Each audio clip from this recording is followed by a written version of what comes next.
Шановні друзі, добрий вечір. Good evening, friends. My name is Taggart Wilson. I grew up in town here. I see a lot of familiar faces, but for those of you who don't know me, I grew up in Jasper and went to school here. And I live out in the Robson Valley now with my partner Swanee. Thanks first of all to Holly and to the Jasper Public Library for the chance to come talk about my experiences in Ukraine. Last Saturday marked the second anniversary of the full-scale invasion of Ukraine. But I think it's important to remember that this is a continuation of a war that's been going on in Ukraine for 10 years now. Since Ukrainians decided in 2013 to reject the authoritarianism and the rampant corruption and forge a path towards the West and towards the European Union and towards democratization and towards freedom. So in that sense, I'm pleased to see you all here today because I think it's important we don't forget about this conflict, that we don't become numbed to this ongoing war and keep it forefront in our minds. Not only because it's the empathetic thing to do, but because I think to some degree our own interests hang in the outcome of this conflict. Ukraine is fighting a grinding war of attrition right now because they have chosen to aspire to some of the values that we hold dear here, and that maybe some of us, including myself at one point, have taken for granted. Values like freedom, liberal democracy. And so I think in that sense, Ukraine to some degree is fighting on our behalf also, not just for their own survival. And they're doing so against an aggressor that is intent on extinguishing those aspirations with genocidal aims of extinguishing the Ukrainian language, culture, and murdering anybody who's opposed to them. So maybe some of you are wondering what prompted me to go, or what were my motivations to go to Ukraine to volunteer. I've always wanted to visit Ukraine. I have family connections there through my mother's side of my family. So it's something that's always been on my list of things to do and places to see. Maybe not in the context of a war, but in February of 2022, probably like a lot of you, and from first-hand experiences from some of the people that are in the audience today, I sat in front of my computer weeping as I watched some of the horrors that were unfolding in Ukraine, as analysts were writing the country off, saying that it was a matter of weeks, if not days, until Ukraine would capitulate to Russian aggression. And I really remember feeling a sense of hopelessness and powerlessness to do anything about it. I wrote a lot of letters to my MP, to the Prime Minister's office, to the Department of Defense, contributed to fundraisers, and just generally tried to raise the awareness of people around me about what was going on to those who would listen. I'd also seen foreign volunteers going to Ukraine to put their time into volunteer efforts there, and that got me started making inquiries and asking around where I could help. And so in January of 2023, catalyzed by my partner Swanee, she kind of gave me a boot to get out the door and go do it, actually, because I was kind of torturing myself about it. I decided to go, and that caused a lot of tension in my family. There was some tearful conversations, there were some heated conversations, but in the end, they all rallied behind me and supported me, which was really important to me. So I spent about 5 months of 2023 in Ukraine, divided between 2 trips, once from February until May, and again from October until December. Till December. I got back. And I saw quite a bit of Ukraine, actually, in the time I was there. I visited Kyiv, and I spent some time in Maidan Square here, where in 2013, at the end of 2013, Ukrainians collectively decided to forge their own path away from Russian subjugation and to reject corruption and move towards a liberal democracy, as I mentioned, and towards the European Union. And what struck me about being in Kyiv, there are monuments to people that were murdered by security forces there at the time that Ukrainians call the Heavenly 100. And what struck me about these people was that they are representing a wide cross-section of Ukrainian society of different ages from all over the country. So there were railroad workers from Kharkiv, farmers from Ternopil, engineers from Chernivtsi, who all gave their life to forge independence for Ukraine. So it wasn't just a group of idealistic university students, but we're looking at a wide variety of Ukrainians who gave their life for Ukrainian independence. I also visited suburbs of Kyiv, Bucha and Irpin. For those of you who've been, excuse me, paying attention to this war, you'll recognize those names for just absolutely horrible reasons. And so those names to you will be instantly recognizable. And although it's incredible how fast Ukrainians have rebuilt some of these areas, there's still evidence of destruction all over these suburbs. Just piles of burned and stacked cars from when the Russians rolled through there. And on the same trip, bonus points to anybody who knows where this is. No? Somebody does. Paul? Chernobyl. Exactly. Pripyat, yes, also was somehow ended up, I'm still wondering how, on a military patrol through Chernobyl and Pripyat. I visited the port city of Odessa. It's a beautiful city on the Black Sea, where much of Ukraine's grains are shipped from, sustaining their economy during this war. Somewhere that's under constant attack by Russia trying to undermine Ukraine's economy.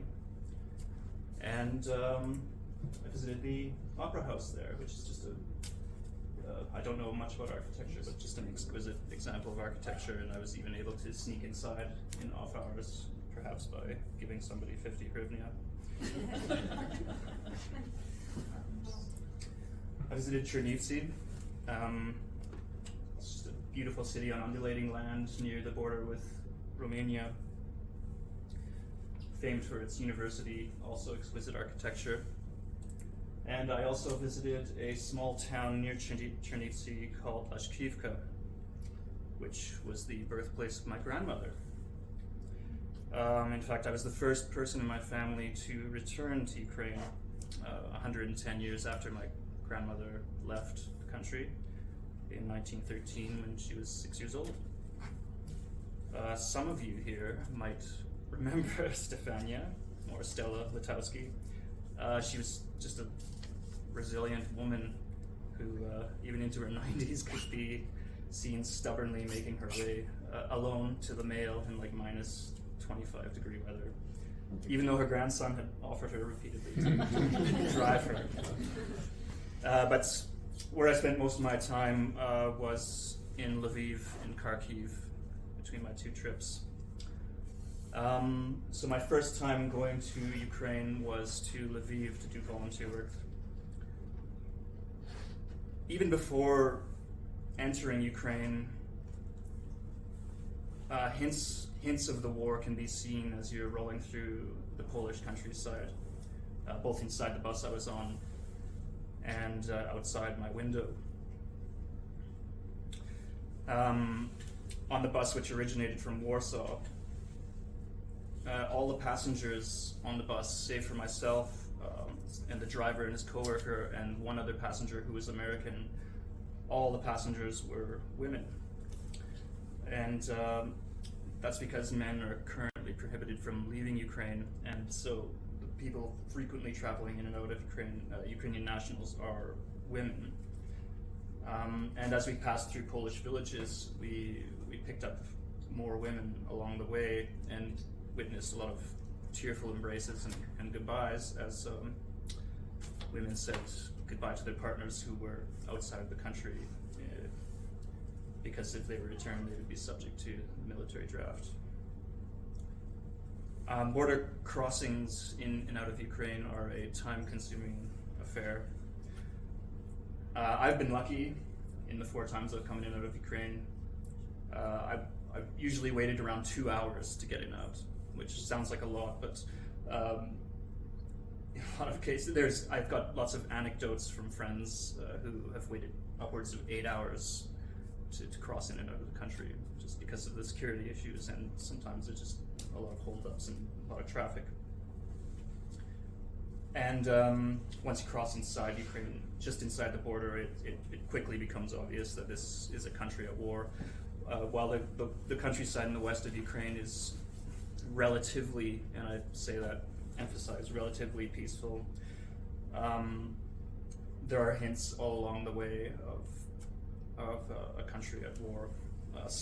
Uniformed soldiers are waiting at bus stops, saying goodbye to their family as they're waiting to be picked up by buses to be taken to the front lines. There's a lot of roadside advertising, sleek roadside advertising careers in the army in Ukraine. At major intersections, there are pillboxes and military fortifications, which I don't include pictures of because it's a sensitive topic to start including pictures of fortifications. But and there are also hedgehogs everywhere in Ukraine. They are ubiquitous throughout Ukraine, otherwise known as tank traps, and they are just all over the country, left by roadsides, waiting to be pulled on the road in the case of an advancing Russian column or military vehicles. They are everywhere. So, as I said, my first trip I spent most of my time in Lviv. Lviv is quite far from the front lines. It's just a really beautiful small city. In the outskirts of Lviv, you can still see some evidence of Soviet-style apartment buildings and things like that. But around the center of the city, it's a gorgeous, vibrant city, and again, relatively quite peaceful compared to some other parts of the country. It's also a swollen city right now. Many Ukrainians from the east have temporarily resettled in Lviv because of its relative safety. And that's caused all kinds of inflationary pressures in Lviv also. There's a sizable contingent of foreign volunteers there, and a lot of Ukrainian nationals who have temporarily settled in Lviv, and it's really caused a lot of pressure on the economy and housing in the city. Lviv is at once, in my reading, it was there's a strange mixture in Lviv of celebratory defiance and of mournful suffering. Through the day and into the evening in places like Shevchenko Park. This is Shevchenko Park, right in front of the Lviv Opera House. It's really common to hear music, bands playing, and often playing Ukrainian folk songs that were once banned under the Soviet Union. Every band that's playing songs there will eventually come around to playing Chervona which I know some of you know. It's just a great song that extols Ukrainian independence, and it's just really great. It's a really wonderful collective celebration of Ukrainian independence to just be walking down through the park and to hear that song being sung. But on the other hand, there is a tragic frequency to seeing military funerals in Lviv, which often pass through the center of the city through Rynok Square. Buses that will also be gathering there to gather up uniformed soldiers as they head back to the front line,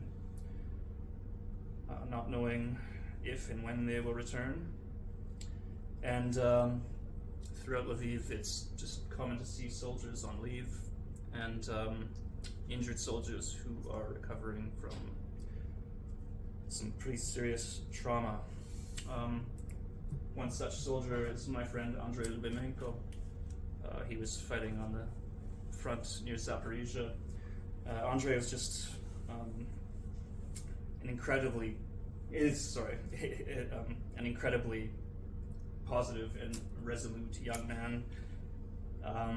He stepped on a landmine at the front in Zaporizhia. I met him at a function that was put on by an organization organized between the UK and Ukraine to help soldiers reintegrate after horrible injuries and to reintegrate society and to reintegrate into society. He was just a crazy example of the resolute nature of Ukrainians in the context of this war. I asked Andrei what his plans were once he was finished with his therapy, and there's just no question. He said, "I'm going to get a new leg and I'm going back to the front." It was just an example of how Ukrainians are just never going back. They're never going to submit to this imperial rule again. They've made their decision. Throughout Lviv, it's also common to see scaffolding and protective caging around monuments, small and large, because they have to protect them from blasts from missile attacks. Also common to see windows that are sandbagged up to protect them from the shockwaves of missile attacks. And in Lviv, although it's not as common as other places throughout Ukraine, there are constant air raid alarms. And the Russians use this as a form of psychological warfare against Ukrainians. So every time a jet fighter in Belgorod takes off, or there's detected some drones flying, or the potential for a missile launch, Ukrainians have to warn, the government has to warn Ukrainians, and so the air raid sirens are sounded, and the Russians know this, and they use this as a form of psychological warfare against Ukrainians. And it happens in the middle of the night and through the day. It's quite common. And actually, my very first morning in Lviv, I woke up extremely jet-lagged, and that was the first thing I woke up to, was an air raid alarm. I was in Rynok Square in my apartment, and the siren was right outside my window, and I panicked, opened the skylight and looked out, and everybody was just going about their business, getting coffee and doing what they normally do, because they become numb to it. In fact, on March 8th, I had my first experience with a massive missile attack in Western Ukraine, and I had my first taste of sleeping on the floor with some other volunteers that were working at the same place as me. And you have, unless there's an air raid shelter in your building or somewhere nearby, your best bet is to basically just go to the center of the building, try to put as many walls between you and outside of the building as possible, and you just kind of hope for the best. And that's countrywide. That's what happens countrywide. Lviv is also home to one of the most exquisitely designed cemeteries, exquisitely ornate cemeteries, the Lchakiv Cemetery. Unfortunately, in the Lchakiv Cemetery, there's not nearly enough room for all of Lviv's dead. And so, as you can see here, they've been forced to put together an overflow cemetery for the soldiers who have returned home from the front line. And each of these flags is one of Lviv's sons or daughters who has died, sadly, on the front line.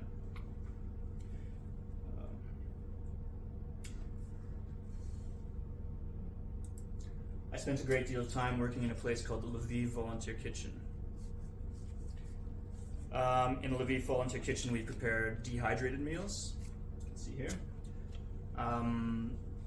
Because Lviv is so far from the front line, the logistics of transporting food to the front line to the soldiers is much easier to do with dehydrated food. So I spent a great deal of my time, peeling vegetables, shredding vegetables, drying vegetables, mixing vegetables, and dried meat and spices into packages to be sent to the front lines. I made a lot of friends in the kitchen. Pardon Enrique's crazy eyes. I couldn't find a better picture than that, I'm sorry. Enrique is from Spain, and he spent a lot of time in Lviv. But the person I want to draw your attention to is second from the right, Olha. Olha spent a lot of mornings at the Lviv Volunteer Kitchen. Olha is from Kherson. She came to Lviv at the beginning of the war. She lives in Lviv largely with her daughter and granddaughter on the charity of her friends. Olha will likely never be able to return home because of the ongoing, Russia occupied Kherson very early on in the war, and it's since been liberated, but unfortunately there is still a lot of violence and conflict that's being foisted onto Kherson from across the Dnieper River, and it's too dangerous. And after last years, when Russia blew up the Novokhakhova Dam, there's just widespread damage throughout the area, and Olha will probably never be able to return back to her home.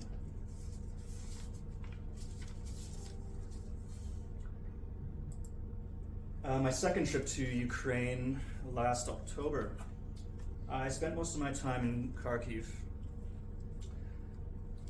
Kharkiv was a markedly different experience than Lviv.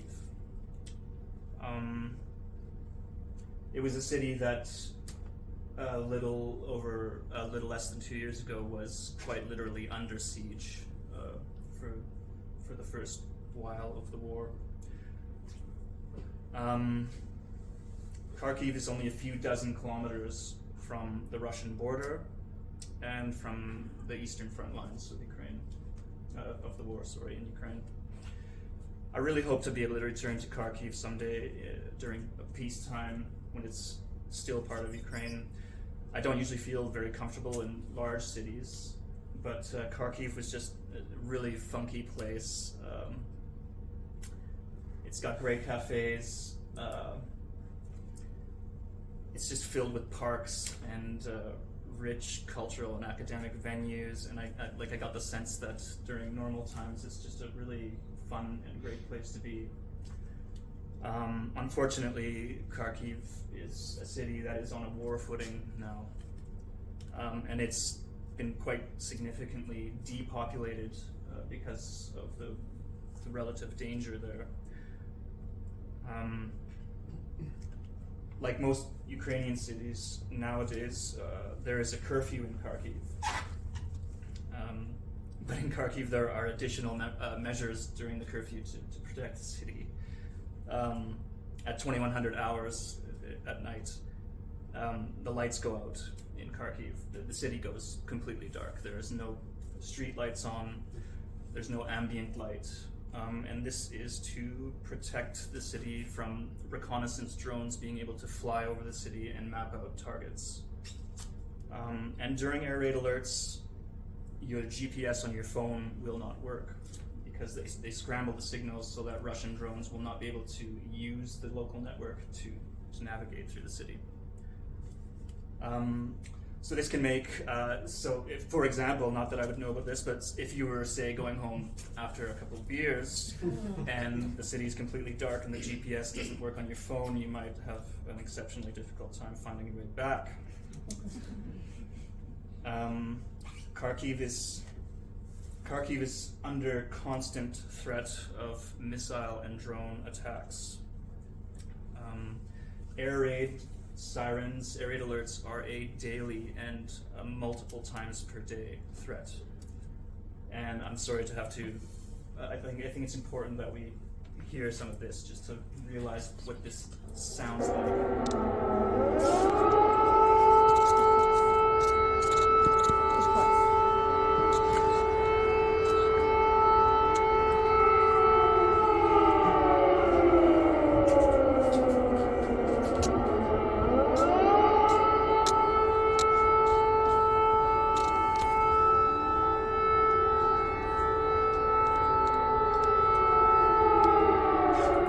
By the way, out of the window of my 10th, I rented an apartment before I arrived in Kharkiv on Airbnb, and it's, oh, this looks like a great apartment, and then I met the lady outside who rented me the apartment, and we walked into the elevator, and it's like 10 floors, and I'm like, okay, don't be the 10th floor, and of course she presses the 10th floor, and I'm like, oh god, okay, staying on the 10th floor of the apartment building in Kharkiv, great. That is a daily occurrence. That sound is a daily occurrence in Kharkiv, multiple times per day. So I was there for many weeks, but I would just like you to try to imagine every day hearing that for years now on end. What kind of mental state that might put you into, what kind of psychological effect that might have on somebody. Ballistic missile strikes are a regular occurrence in Kharkiv. This is some of the evidence of what happens there. Unfortunately, Kharkiv is so close to the border with Russia that when the first missile in a barrage hits, there's just no warning. It will strike, and then the Ukrainian government, the local governments will sound their raid alarms. And then you expect more rockets to hit, and it's a devastating thing that there is no military strategy to this. This is simply punitive. It's difficult to describe what a rocket attack feels like. The missiles often come in groups of 3 or 4. The entire city shakes as though it's been struck by an earthquake. The percussion from the rocket is deafening. Between missiles, the streets fill with the sounds of car alarms. And then there's a suspenseful silence that follows when you're waiting for the next missile to arrive, or you're waiting for the all clear to arrive on your phone. Yes, everybody in Ukraine has apps on their cell phone, or they're subscribed to Telegram channels, and not everybody, but people are just regularly checking their phone to see when and where missile attacks are taking place. It's just a part of life in Ukraine now that you have to monitor when your city is being attacked by Russians.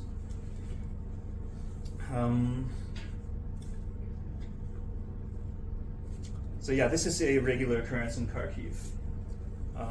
And as I mentioned, it serves no military purpose. This is purely a punitive assault against civilians who have chosen to forge their own path.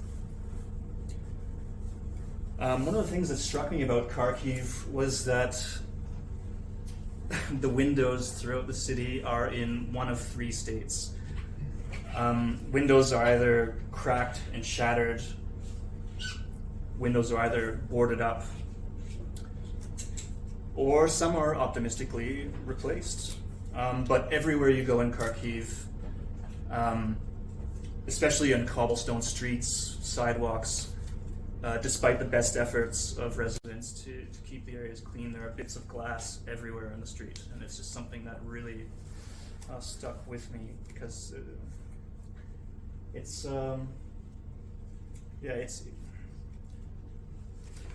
Ukrainians do a really good job of trying to carry on with normal life, but it's little reminders like that really prevent you from just, they're little mental cues that remind you on a daily basis and an hourly basis that your country is under assault. In Kharkiv, I worked in a kitchen called Pekelna Kuchnia, Hell's Kitchen, appropriately named. Unlike Lviv, this place is close to the front lines, so we were able to make fresh meals to provide soldiers with fresh meals, with freshly baked bread, buckets and buckets and buckets of soup. And it was just a huge team of volunteers preparing food. There was a group in the back modifying drones to be used on the front lines to drop munitions. And just a really a wonderful group of people there, all struggling for the same cause. The couple who started the Hell's Kitchen, it was Ihor and Luda. They are undoubtedly on a Russian kill list. If Russia is able to re-enter Kharkiv, God forbid, they will be hunted and killed. There's no question about that. In Hell's Kitchen, that's a nice apron. I worked mostly with the ladies in the kitchen because of my limited ability to speak some Ukrainian and Russian. This is Natasha, Antonia, and Lena. And Lena was often kind of oscillating her mood a lot. Sometimes she was very happy, and sometimes she was quite upset and crying.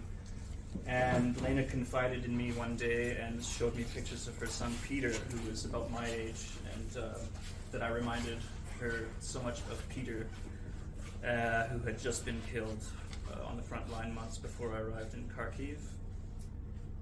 And that is just a tragically common story. Everybody you talk to in Ukraine has been affected by this war. Everybody in Ukraine has lost somebody close to them. One interesting thing that's happening in Kharkiv is that it is a majority Russian-speaking city, but ladies like Tonya and Lena are forcing themselves to learn Ukrainian and speak Ukrainian. And what I was told was that actually, although many of the major cities in the east have had the Russian language foisted on them, a lot of the villages around these areas still hold Ukrainian language and cultural values. So that was my time in Kharkiv. So to get around to my concluding remarks, as I've mentioned, this war is not just an imperialist endeavor. It is a punitive war of cruelty against people who have decided to forge their own path without Russia. And Russia's impotence to inability to meaningfully advance on the battlefield has left them to attack civilian populations. There's a useful metaphor which might be somewhat disturbing to some of you, but I think it's one of the metaphors that get used to try to help during my time there, to help foreigners to conceptualize and to put yourself in the shoes of Ukrainians to understand the situation of what's going on.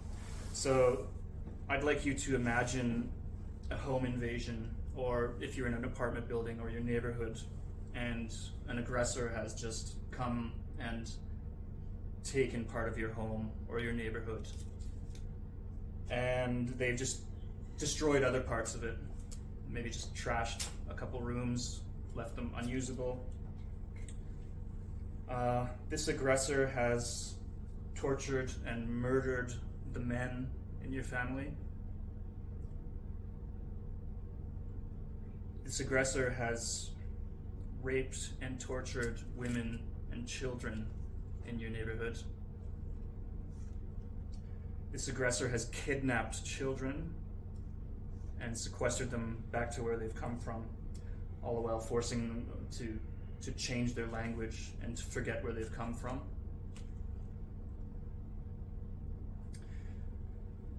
And this aggressor is doing this all the while proclaiming openly that their intention is to eventually take over the entire neighborhood. They're openly declaring that their intention is to take the entire neighborhood for themselves. And so while some of your neighbors are reluctantly giving you the means to fight back, there are others in your neighborhood that are just saying, for the sake of peace, you should learn to get along. You should learn to live with it. And when we ask Ukraine to make peace with Russia, we're asking them to live with this terror. You're condemning people behind the front lines to live in fear. You're condemning people in front of the front lines to fight an eternal struggle for survival.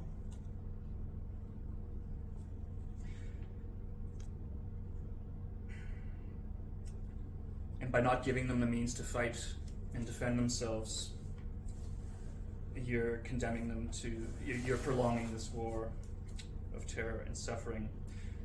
Ukrainians unanimously have made it very clear to me, and I think to just about anybody who will listen to them, and we should be listening to what Ukrainians have to say about this war. We should be listening to what Eastern Europeans have to say about this war, because they all have the closest experience with Russia. Ukrainians have decided they will never again accept subjugation. And so even if we abandon Ukraine right now, it's not the end of the war. They will just keep fighting, but with less and with more suffering. So the most humanitarian thing we can do, even from just a purely humanitarian point of view, the most humanitarian thing we can do is to give Ukraine the weapons to end this war. Now, you'll notice that I've brought some flags to display here today. There are messages of thanks to me personally. These flags were given to me on my 2 tours through the country. That's not why I brought them here today. I brought these flags here today because there are messages of thanks to all of you on here, and to Canadians in general. They're really grateful for the support they receive, and they express that regularly. I have to say, I feel uncomfortable every time I was receiving thanks, or that Ukrainians in Ukraine were saying, we really thank you and appreciate the help you've been giving us, because I think that's backwards. I think it's actually us that should be thanking Ukraine. I think we should be thanking them for standing against tyranny and against authoritarianism and in defense of the values that we hold closely. I think if history's taught us anything, recent history, it's that expansionist imperialists, they don't suddenly stop because they're satiated or because they've had enough. They stop because they are stopped. And I think we should help Ukraine do that. And for the sake of Georgia, for the sake of Chechnya, for the sake of Belarus, for the sake of Syria, and even for areas outside the Russian sphere of influence, for the sake of places like Taiwan, for the sake of peace in Europe, which many of our ancestors fought and died for here. And for our own sake, I think we should give Ukraine the weapons that they need to end this war once and for all. And there's no question in my mind that if we give Ukraine the tools to do this, it will be done. They've already done so much without what they need. If we give them what they need, there's zero question in my mind that this war can be won definitively. So if I can say one last thing, it's to find your way if you're interested to help. Write your MP, draw a picture, post online, fight Russian disinformation, go to Ukraine and volunteer. Thank you.